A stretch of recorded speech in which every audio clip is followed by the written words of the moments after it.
I would say the first point for a good belaying is that the belayer keeps me from hitting the ground. This is the first most important point.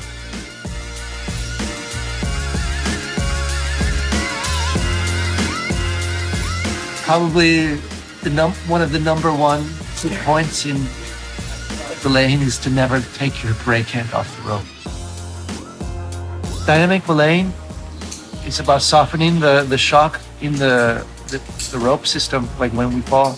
The belayer has to wait just for the instant where the climber is about to weight the rope to take a step forward or to jump, right?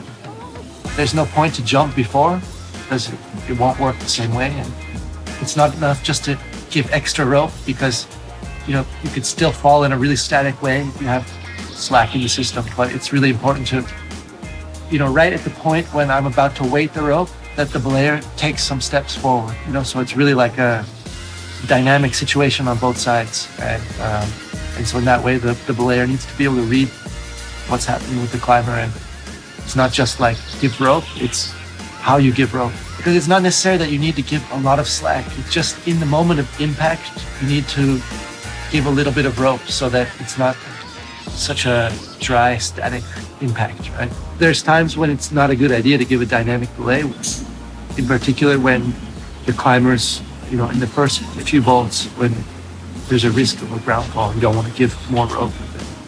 That is really necessary. Sometimes to unclip the first bolt is that you have a little more room for a dynamic belay. And otherwise, in a big fall, you could pull the belayer up into the first bolt, and there could be a risk that the carabiner hits the gree-gree.